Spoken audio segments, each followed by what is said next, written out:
Todos nós, em algum momento, vamos nos sentir exaustos dos nossos esforços, deprimidos, jogando fora a ideia do caminho espiritual, nem que seja por um determinado momento. A gente vai ver um filme, vai caminhar, mas vai deixar de lado, pelo menos durante alguns minutos, a preocupação espiritual. É aí que ocorre a meditação, segundo o autor do livro. Quando a gente desiste daquela busca linear que está centrada no hemisfério cerebral esquerdo, que eu vou fazer isso para conseguir aquilo. Esse é o campo do auto-interesse. Então, quando há desistência nesse campo do auto-interesse, nesse campo do auto-interesse meditativo, inclusive, aí a coisa pode ocorrer como aquele orvalho que vem do céu e toca na terra e se materializa. Onde estamos é a meditação, onde quer que estejamos. A meditação é o abandono da mente astuciosa, daquela mente que quer obter alguma coisa. Nada é o que é necessário, ele diz. Não precisamos de coisa alguma, não precisamos de nada. Nada é o que é necessário para estarmos onde estamos. Nós todos somos mestres de meditação, esse é o nosso direito inato. Nós temos que apenas ir abandonando cascas. Agora, eu penso que nós temos que trocar a casca materialista por uma casca espiritual para depois avançar e retirar a casca espiritual. O que eu quero dizer com isso? O que é a casca? A casca são aqueles nossos eus externos, o eu vital, o eu emocional, o eu que vive de pensamentos concretos. Enquanto essa casca estiver voltada centralmente para aspectos não espirituais e aspectos da vida que excluem a espiritualidade, não tem muita chance de ter um grande avanço em termos de meditação ou espiritualidade. Quando essa casca externa, a nossa personalidade, perceber que ela deve valorizar os aspectos materiais e os aspectos concretos da vida, cumprir o seu dever econômico, social, político, familiar, emocional, diante da vida e nas situações concretas em que nós vivemos. Mas, ao mesmo tempo, deve estar atento, deve estar atenta para o aspecto espiritual. Nesse momento, a casca se renova. Ela vai adotar uma visão de vida, uma filosofia de vida, uma série de objetivos que são espirituais, embora ela ainda deva seguir com o pé no chão e os braços e as mãos ativas, tendo uma vida produtiva. Mas um terceiro momento é um momento em que ela vai poder ir além das metas espirituais colocadas do ponto de vista racional, pensamental, emocional, no sentido de que eu sou espiritualizado, eu quero alcançar o caminho espiritual. Quando há esse abandono, não há mais um caminhante, há apenas o ato de caminhar. Não há mais alguém que medita, há apenas a ação de meditar. Não há mais alguém que compreende a verdade, mas há apenas a compreensão da verdade. Aí o eu passa a ser um detalhe. Aí o eu passa a ser um instrumento que é usado por nós ao longo da vida. Nós podemos deixar de lado o nosso eu, os seus interesses e nos identificarmos mais profundamente com a verdade. Ele diz,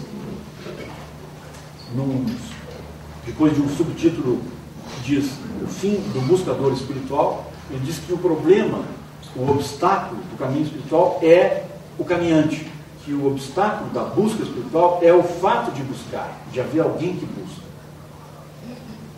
Essa é a ideia que eu penso que seja uma das ideias centrais no livro.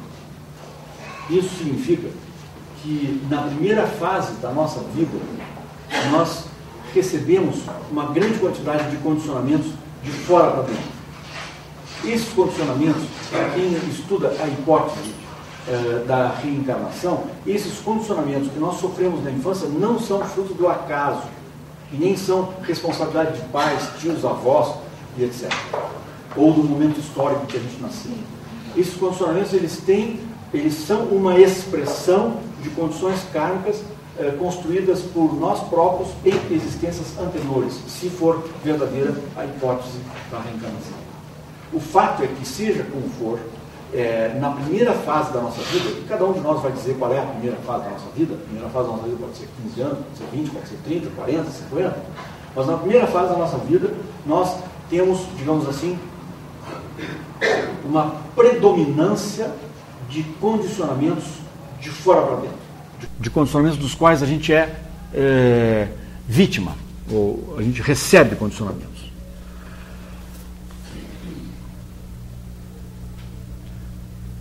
Quando a gente decide trilhar um caminho espiritual fabricado e criado por nós próprios a cada passo, e não por imitação,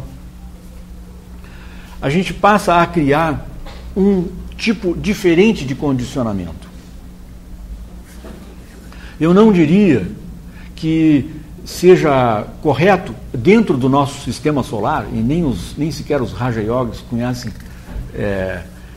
dentro do nosso sistema solar alguma coisa que não esteja condicionada de alguma maneira. Porque a lei do karma é a única lei que existe.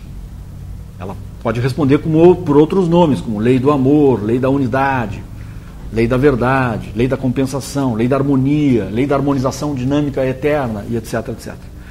Mas não há nada fora da lei do karma. E a lei do karma é a lei do condicionamento. A lei do condicionamento histórico. Uma expressão mais sociológica, né, e mais ocidental da lei do karma seria dizer que é a lei do condicionamento histórico. Tudo que há está historicamente condicionado, ou karmicamente condicionado, como nós preferirmos. O Big Bang, 15 bilhões de anos atrás, né, aquela infinitamente pequena fração de segundo em que se formou o universo, com todas as tendências atuais, todas as tendências históricas, a formação de galáxias, com sistemas solares dentro das galáxias, estava tudo dentro daquele espaço infinitesimalmente pequeno e daquele tempo infinitesimalmente pequeno, o período inflacionário do Big Bang, né? O Big Bang não ocorreu por acaso e certamente foi condicionado karmicamente por existências anteriores do universo. Do mesmo jeito que o momento em que nós nascemos, e vale a pena fotografar o céu e saber o que está acontecendo no céu no momento que a gente nasce, isso se chama astrologia. O momento que a gente nasce também não é casual, mas foi karmicamente, o momento e o local, foi karmicamente condicionado pelo universo e pelo nosso próprio karma individual em existências anteriores. Mas o que nós podemos fazer em determinado momento da nossa vida e em determinado momento de cada vida nossa é passar a ser um centro de ação autônoma de condicionamento. E nós podemos criar, ao longo do nosso caminho espiritual, nós podemos criar condições históricas ou condicionamentos ou karma, em outras palavras. Nós podemos criar um karma